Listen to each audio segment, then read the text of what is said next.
Beneath the crushing weight of the North Atlantic, nearly 4 kilometers down, lies a world that time has refused to erase. It is a world of eternal midnight. We know the famous silhouette of the bow cutting through the darkness. We know the grandeur of the first-class staircase. But sandwiched between the upper world of privilege and the lower world of fire and steel lies the Titanic's forgotten middle floor. Once, this deck was a bustling artery of life, light, and laughter. Today, it sleeps in a silence so profound that it feels heavy on the soul. Every room, every twisted corridor, and every scattered relic here tells a story, not of death, but of how memory endures in the dark. Welcome to Sunken Inside. In this episode, we are going to unlock the watertight doors and drift into the Titanic's hidden heart, exploring areas rarely seen by human eyes. Before we descend into the abyss, make sure to subscribe to Sunken Inside and hit the notification bell. Join our community of explorers as we uncover the secrets resting on the ocean floor. Now, let us begin our journey to the bottom of the world. To understand the silence of the Titanic, you must first understand the noise. On April 14th, 1912, the F-deck and E-deck were the loudest places on the ship. They were alive. Descend with us now, through the gaping wounds of the hull, into the third-class dining saloon. This room could seat over 470 people at once. It was a cavern of conversation. It smelled of fresh bread, roast beef, and heavy tobacco smoke. It echoed with a dozen different languages: Swedish, Irish, Italian, Lebanese, all united by the hope of a new world in America.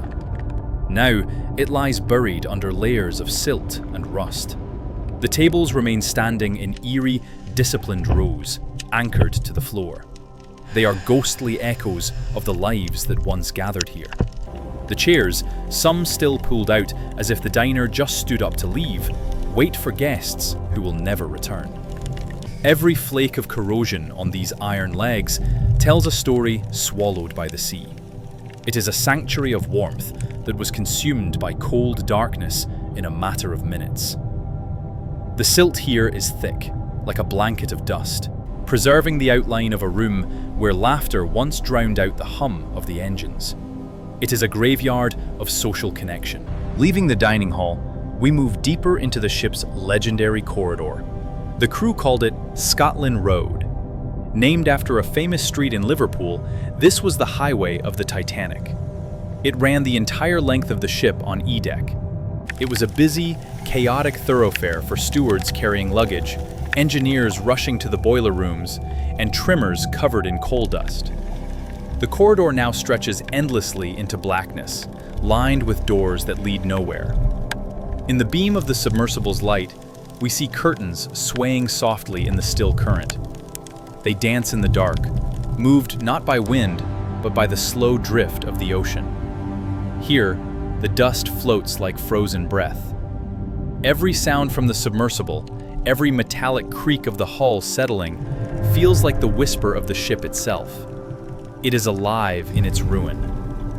Scotland Road was once a place of constant motion. Now, it is a tunnel of stillness. You can almost imagine the echo of boots on the linoleum floor, fading away into the deep. Few people remember that Titanic was an RMS, a Royal Mail ship.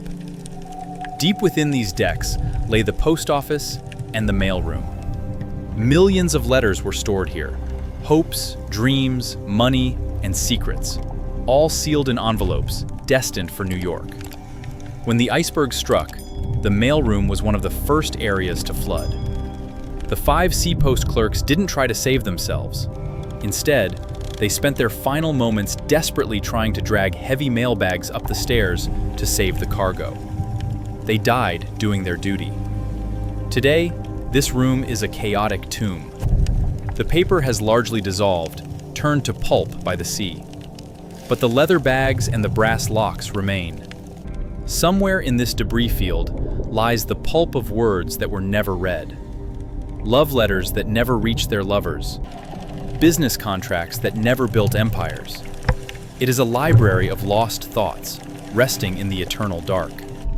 We move now to a place that defies the logic of the wreck, the Turkish baths. While the steel hull has rusted and the wood has rotted, the Turkish baths remain a time capsule of Edwardian luxury. The mosaic floors, fractured but still vibrant with blues and golds, gleam under the ROV's lights. The bronze fixtures, shaped like exotic lamps, still cling to the walls.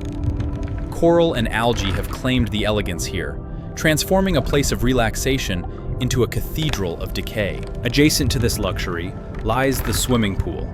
It is a profound irony, a pool designed to hold water, now drowned beneath an ocean of it. Once, it shimmered under the warm glow of electric lights. It was the first heated pool on a ship, a marvel of engineering. Now, it appears strangely dry, filled only with the dust of the deep. It has become a resting place for shadows. The railings, the geometric tiles, the faint outlines of the ladders, they all stand as monuments to a moment frozen forever. High above the middle decks, but connected by the spirit of the ship, is the Marconi wireless room. This was the voice of the Titanic. It was from here that the desperate call went out. CQD, SOS. We are sinking fast. The equipment, the dials, and the copper wires are still there, rusted and silent. This room connects the ship to the rest of the world. It was here that young Jack Phillips tapped out the ship's final heartbeat until the power failed. Looking at these silent machines, you can almost hear the static, the panic, and the final silence that followed. It is the most electrically charged room in the wreck, yet it holds no power, only history. We drift back down to the service areas, the galleys and pantries. Where meals once sustained thousands, now only the ocean feeds. Pots and pans lie overturned, coated in coral and decay. Huge industrial cooking ranges, which once roasted meats and baked bread around the clock, sit cold and silent. Titanic's pantry is now a graveyard of glass and wood. But look closely. Stacks of white star-lined china sit neatly piled in the sand. They are waiting for a dinner service that will never happen. A single droplet of water slips through a crack above, a poetic reminder that the ship is still weeping.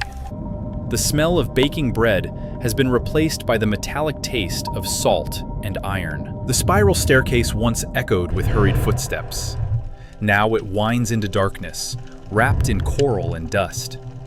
The ROV's light traces its fragile curves, and every flicker of movement feels like the heartbeat of something that refuses to die.